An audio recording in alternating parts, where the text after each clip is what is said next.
ആശാരിപ്പണി അറിയാലോ. കയ്യിൽ അടി വീഴണ്ട.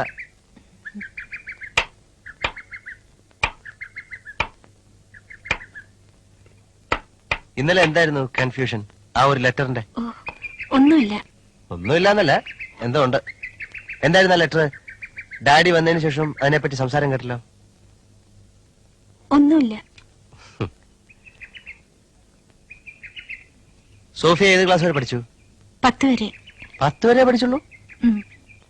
അതെന്ത് പറ്റി? തോറ്റുപോയോ? ഇല്ല, ക്ലാസ്സും ഉണ്ടായിരുന്നു.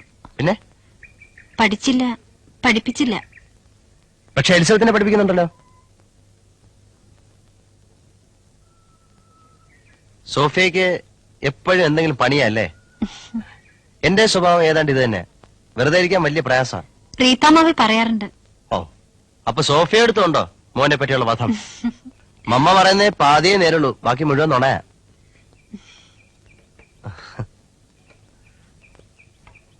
എന്നാ പോണേ? ഞാൻ മിക്കവാറും ഇന്ന്. അവിടെ വൈൻയാർഡ്സ്? ആ, സോഫിയ കണ്ടിട്ടുണ്ടോ മുന്തിരിത്തോട്ടങ്ങൾ? ഇല്ല. പഴയ സോളമൻ രാജാവിന്റെ മുന്തിരിത്തോട്ടങ്ങളെ പറ്റി ബൈബിളിൽ വായിച്ചിട്ടുണ്ട്. പുതിയ സോളമന്റെ തോട്ടങ്ങൾ അതിനേക്കാളും ബെറ്ററാ. ഒരു ദിവസം സോഫിയെ ഞാൻ അവിടെ കൊണ്ടുപോവാ. നമുക്ക് എല്ലാവർക്കും കൂടെ ഒരു പ്ലഷർ ട്രിപ്പ്. എലിസബത്തും ആന്റണിയും മമ്മയും മേരിയും സോഫിയയുടെ അമ്മച്ചിയും. എനിക്ക് കാണുന്നുണ്ട്. എങ്കിൽ കൊണ്ടുപോണ കാര്യം ഞാൻ ഏറ്റു. ശലമോന്റെ സോങ് ഓഫ് സോങ്സിൽ പറയുന്ന പോലെ നമുക്ക് ഗ്രാമങ്ങളിൽ ചെന്ന് രാപ്പാർക്കാം. അതികാലത്ത് എഴുന്നേറ്റ് മുന്തിരിത്തോട്ടങ്ങളിൽ പോയി മുന്തിരി വള്ളി തളർത്ത് പൂവിടുകയും മാതള നാരകം പൂക്കുകയും ചെയ്തുവോ നോക്കാം.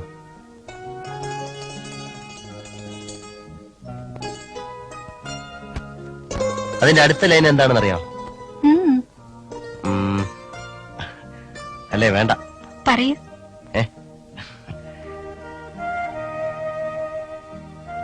പോയി ബൈബിൾ എടുത്ത് വെച്ച് നോക്ക്.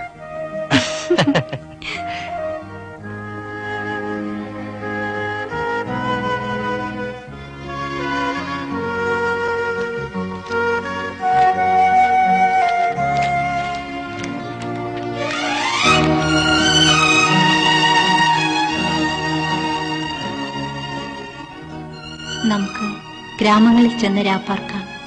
അതികാലത്ത് എഴുന്നേറ്റ് മുന്തിരിത്തോട്ടങ്ങളിൽ പോയി മുന്തിരിവള്ളി തളിർത്ത് പൂവിടുകയും മാതള നാരകം പൂക്കുകയും ചെയ്തു എന്ന് നോക്കാം.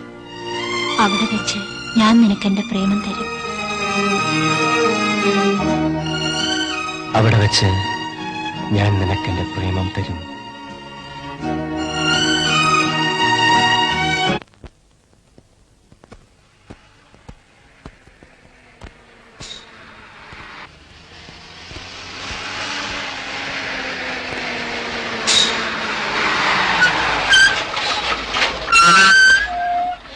മാർക്കറ്റിലേക്കാ?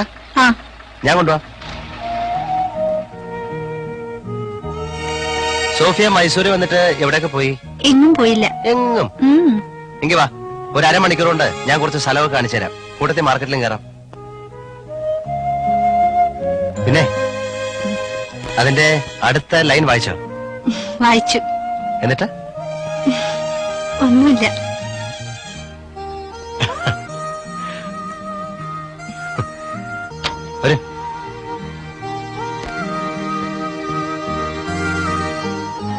ആ ബാങ്ക് തരൂ.